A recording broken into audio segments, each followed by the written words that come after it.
But I mean, honestly, David, it is night and day, but I couldn't stop messing up at my other position.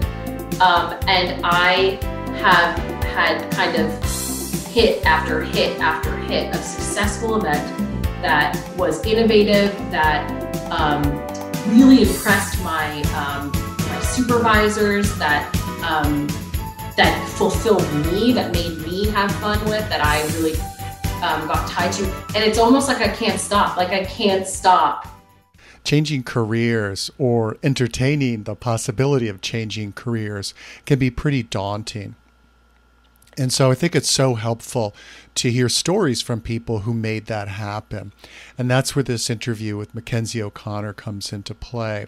Mackenzie's a great example of somebody who's really talented, multi-talented, and yet hadn't found a job that was satisfying, that tapped into her talents and her gifts, and which enabled her to thrive and excel. She dove into the career exploration process, and out of that came into a job that just so perfectly gives her an opportunity to use those talents and gifts and become the superstar that she was meant to be.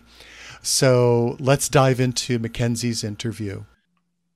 So thanks for being willing to do the interview. I appreciate this. Yeah, anytime.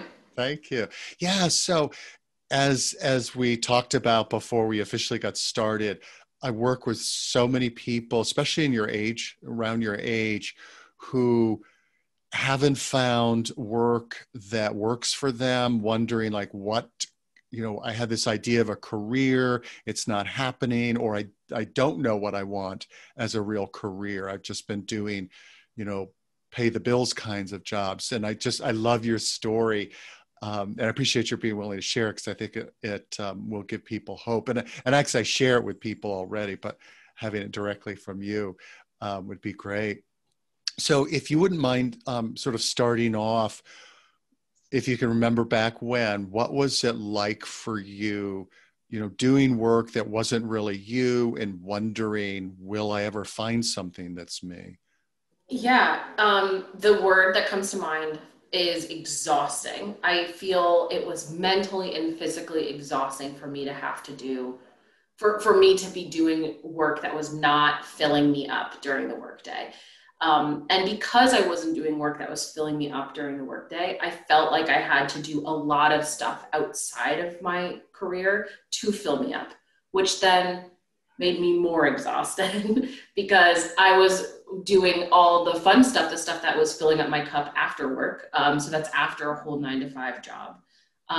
The way that I felt when I was doing work that wasn't really my strength and something that I really cared about, it was just kind of like going through the motions. I remember waking up at the beginning of the day, and I remember not really having to motivate myself to get out of bed and go to work, having to give myself, kind of negotiate with myself, like, okay, well, if I go to work today, like, I'll listen to my favorite podcast while I do spreadsheets, or and I had to do that to make myself happy, or trick myself into being excited about the work.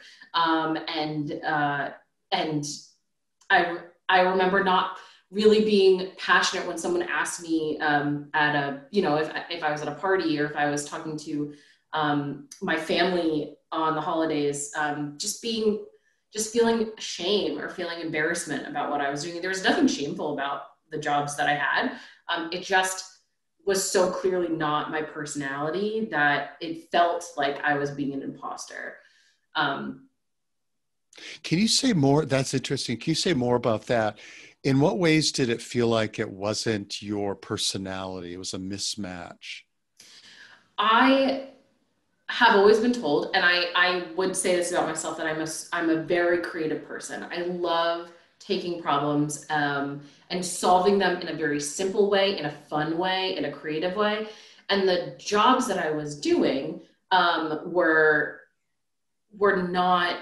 It was very rote work, doing the same thing every day, the same way. Not a lot of room for creativity or experimentation mostly. Um, and when I would tell people this is what I do, I would try to, and people knew me. The people who knew me were like, "Oh, that's an interesting choice for you. I would have never expected you to do that." And I felt like I needed to explain to them why I enjoyed doing this work. And be like, no, it's great because of this and all these ideas that I came up with in my head, when really in the back of my head, I was like, you're right. This isn't what I should be doing. I shouldn't be doing this. So it was like I had to lie to myself, and I felt like I had to lie to other people that I'm happy, I'm fine. I'm really enjoying this. And I think the other part of that, which I think that young people will relate to, and or people my age, is that I felt like I needed to be happy with my job because I needed to be successful, that there was so much pressure on me that I was putting on myself, that if I had great grades in school, I went to a good college. So I need to be doing something. I need to be like excelling all the time. And I need to be happy with my job, because if I'm not happy with my job, then I've totally failed my family and myself and everything I stand for. So I mean, that's something that I definitely struggled with as well. Great. And can you sort of walk us through the turning point for you when you're like, okay, I'm going to do some work on this. This isn't, or figure this out. This isn't working for me. I I do a lot of acting outside of work, and I do a lot of creative projects outside of work. And I was investing more and more time into that, because that's what was making me so happy. And I was realizing how exhausted I was. I would go to work from 7 to 4:30 at night, and then I would come home and I would go and do these projects from 5 to 10 p.m.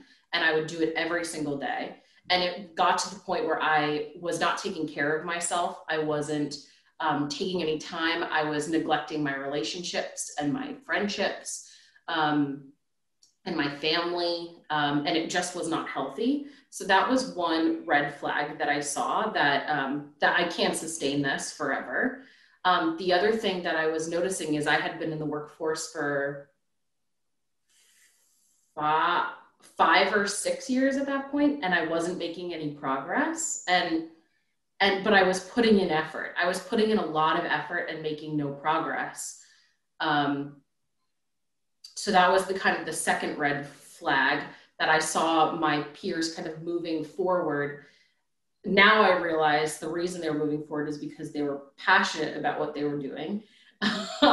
And they were able to put in that extra effort because they enjoyed their career. But I didn't see myself moving forward. That was definitely a red flag. I was definitely going into depression. I wasn't enjoying it. I was so exhausted. I wasn't enjoying those things that were normally filling up my cup anymore. There was a big turning point, and everything just seemed like a chore. I had no motivation. I didn't, my goals were kind of moving away. My like hopes and dreams were kind of fading. And I was just like, well, this is what it is forever. I'm just going to pack my lunch and go to this job and never move up and never get any fun projects. And this is what life is. This is what life's supposed to be. This is what being an adult is. And when I would describe those things to the people that I knew, they would identify that I am different, that I was different. The light or the spark or the fun that I normally have was fading.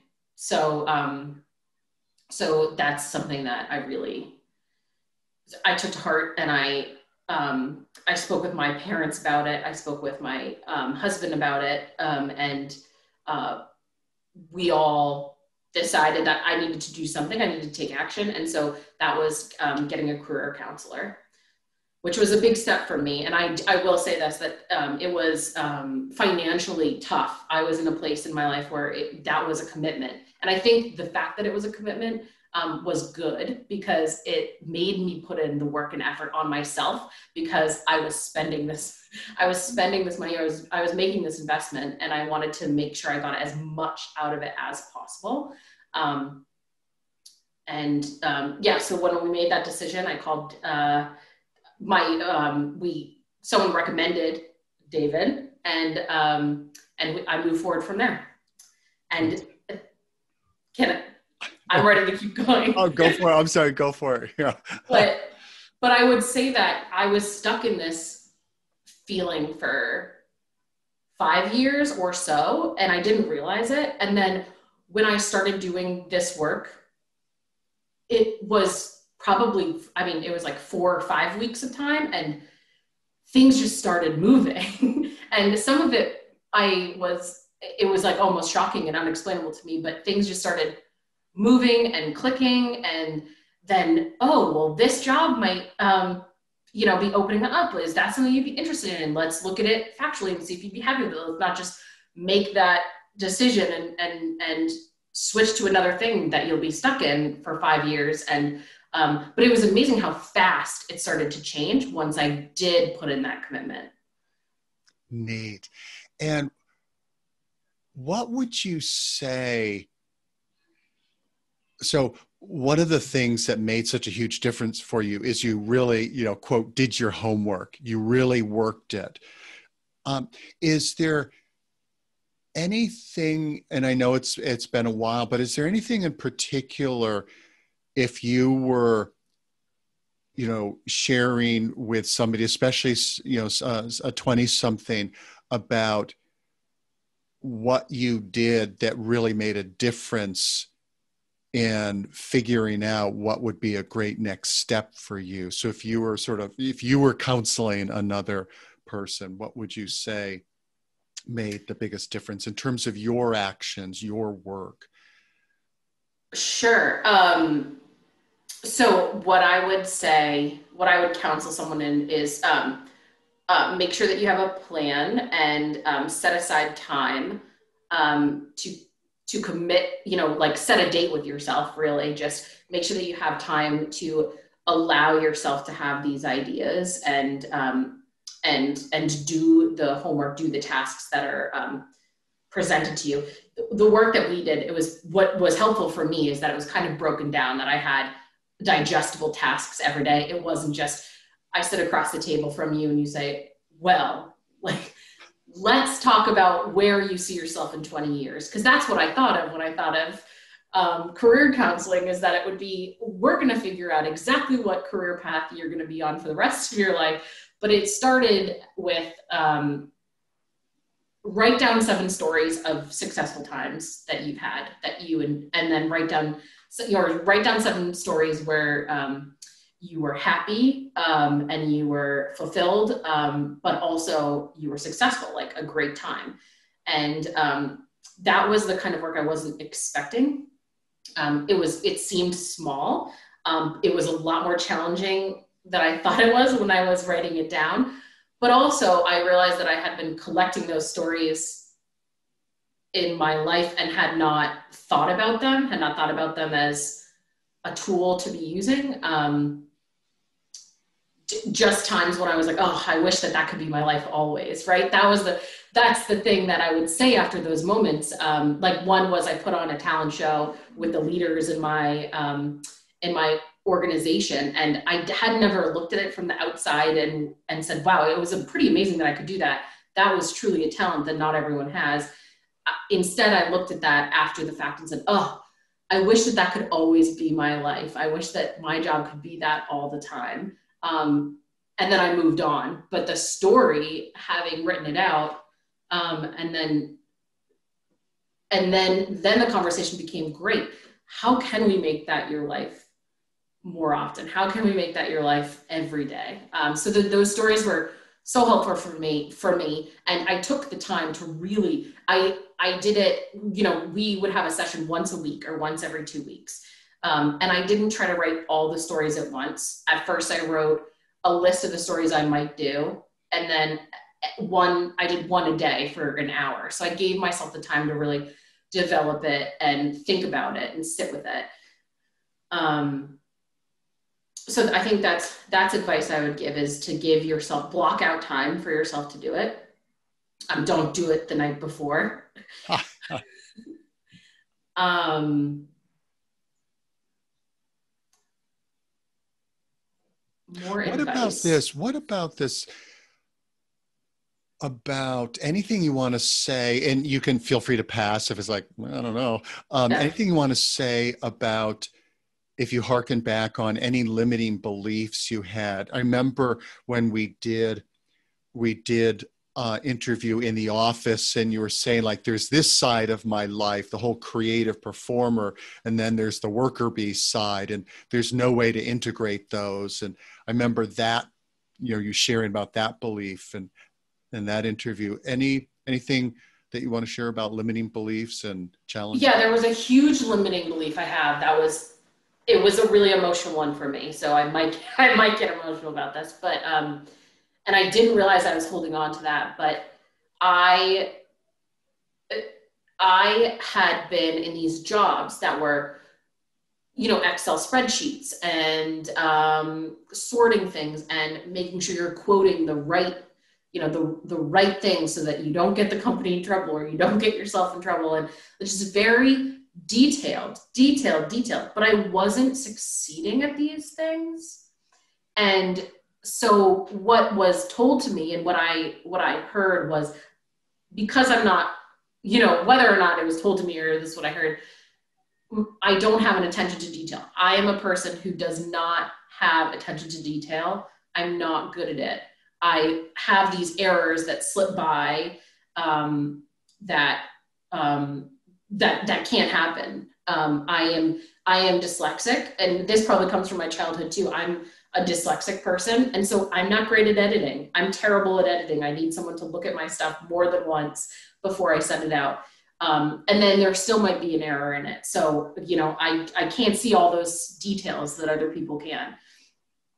And then we did this interview in your office, and you stopped and you said, "So Mackenzie, these times when you have been succeeding in your creative life, the fact that you are a stage manager, the fact that you can organize these groups of people and memorize scripts and where to go when, and mobilize large groups. That work is attention to detail. All these things that you have been succeeding at, that is attention to detail. Editing mistakes are not necessarily attention to detail. It's you clearly think about every single, when you think of a problem, you're thinking of the parts of the problem and in order, and all of the different things, the coordinating parts, the things you need to coordinate, to get that, to start working on something. That's how your brain works. You are very good at attention to detail. And I had been punishing myself for so long, because I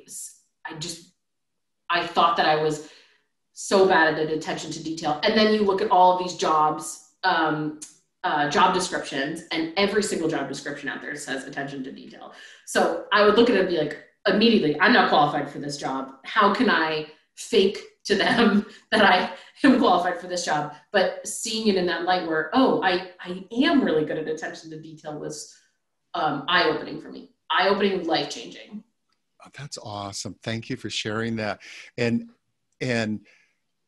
I think that's a great place to segue into the job that you got, and how many moving parts you're able to work with. So, but one quick point I do want to make before we shift to that is, your story also makes me think about all the people who feel like they're, quote, unmotivated because they've been in jobs that just aren't the right fit for them. So just as you saw yourself as not having attention to detail because it was a kind of detail that didn't fit you, How many people feel like, oh, I'm lazy, I'm unmotivated, etc. It's like, no, you just haven't found the right job, the right ecosystem for you.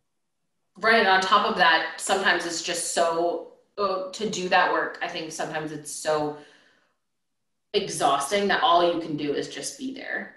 And that takes a lot of your emotions and your effort. And so that's not laziness. That's just, you are just being there itself is more exhausting than someone who that is something that they love to do. That's such an important point. It's like all the life force is spent on surviving as opposed to thriving. It's one of the examples I think of with people. It's like if you plant, let's say, a vegetable garden in really poor soil or whatever the conditions are right for the vegetables, all their energy is devoted to just trying to survive this lousy environment. They're not producing a bounty of vegetables. So it's the same thing with us. Yes, I just transplanted my hydrangeas and they're rooting. So all their energy is going to rooting. And I realized that I had to cut them down very far so that they weren't thriving, they weren't beautiful, but they needed all of their energy to just root. Yeah, that's good analogy. Very good Cool. analogy. Thanks. So yeah, so now let's do the after picture. So if you could talk about what you do now in your job, I would say new job. You've been there for about a year now, is it? Today is 1 year. Today is Oh my my 1 year God. anniversary. Oh wow. That is wild. Congratulations. That is Thank you. wild. And that's something I was reflecting on because I wrote thank you. I'm writing thank you notes right now to all of the people who interviewed me to deliver to them tomorrow. I've never wanted to celebrate an anniversary at a job, in an organization before, ever. I thought it was so dumb. I'm like, why would you want to celebrate wasting your life at work? And now I'm here like, I bought a bottle of wine for for my boss. I've got thank you notes. I'm like just so grateful that people took chances on me. So it's definitely night and day. That's awesome. uh, so what I do now, I work for Maine Medical Center and I run the admissions program there for the medical students. I also am their event planner. So I get to plan some pretty high profile donor events that are also celebrations for the medical students, like their graduation at the end of the year, the McCusick lecture, which is a big medical lecture that welcomes them. It's like their white coat ceremony. It welcomes them into the school. Their orientation, the orientation at Maine Medical Center is amazing. They go to an island, they go to Ripple, they go to an island that Ripple Effect owns, they kayak there. And I mean, it's a some big events I run for them. And then of course, like I said, admissions is a huge, and rewarding thing because it's one of the most important times in someone's life. And to hear the mission of the admissions is really aligned with what I love, and it's to keep talent in Maine, keep talented doctors in Maine. So it's such a pleasure to work with them. I get to work with some amazing physicians on our committee who do admissions. And then I'm also part of the newly formed Diversity, Equity, Inclusion Governance Committee. And that committee is actually going to be in charge of creating the strategic plan that Maine Medical Center has going forward, and how they deal with anti-racism, how they deal with equality in the workforce, and patient bias. So all things that I'm just so passionate about, and I have a seat at the table now, and I've been able to be endlessly creative on how to make things special for people, on how could we be doing this better and more simply. I just love the people I work with because they're so interested in innovation and they trust me to throw spaghetti at the wall. So I'm just so happy. That's fantastic. We talked about what it's such a great vehicle for your creativity. And and part of that about creating great experiences for people. It makes me think about one of the processes of doing career change is looking at, so back to the 7 stories, the things that I love doing and I'm really good at, and the intersection between those, how your ability to create experiences for audiences, and whether as a director or a performer, how that skill you transposed into a whole new setting. One that I didn't even know existed. And I think, yeah, and I realized how transferable those skills are. I have used, especially, I think that a lot of people can say that COVID has tested them in many ways and taught them many things. But I have used a lot of the skills that I learned in theater, that I learned in stage management, to to help with like to solve big problems. Like, how are we going to make this graduation work virtually? How are we going to touch students virtually? And all of that I learned in performance. And but I mean, honestly, David, it is night and day. But I couldn't stop messing up at my other position, and I have had kind of hit after hit after hit of successful event that was innovative, that really impressed my supervisors, that that fulfilled me, that made me have fun with, that I really got tied to. And it's almost like I can't stop. Like, I can't stop creating these awesome projects. It's like, I just can't, like, I'm now in the middle of doing all of the diversity stuff. And before that, I got to do admissions. And I created this orientation for the students that was, it was all camp themed, and they loved it. They loved it so much, they sent me flowers. They felt in this world where no one can connect, that we really figured out how to get them to connect to each other in their first couple of days of medical school. And my boss said they think that that was one of the best orientations in the nation. I mean, I just like can't stop doing great things. I don't know. That sounds really conceited, but it's like, feels so good. It feels so good to be like moving forward. That's awesome. Thank you.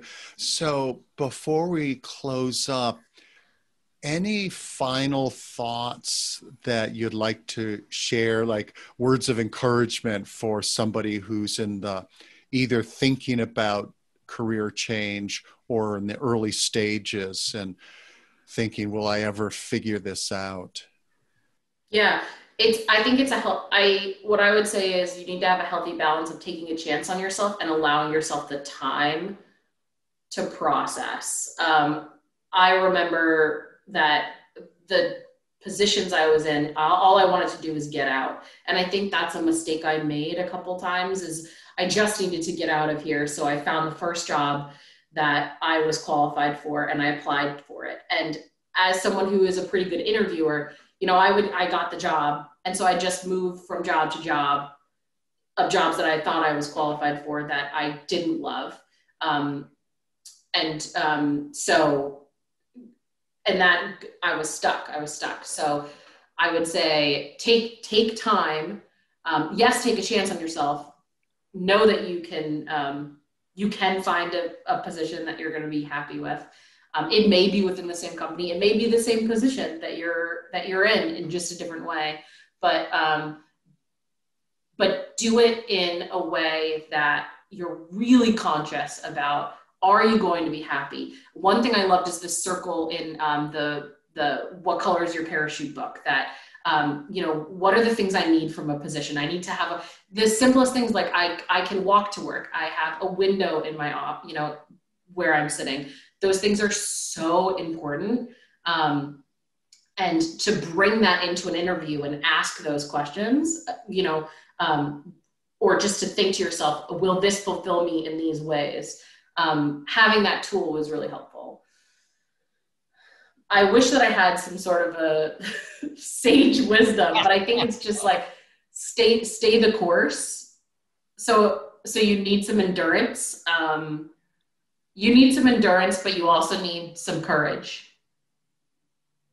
I think that's what I would say is just remember to have courage and believe in yourself and know that it might take a little bit of time and effort, but just stick with it.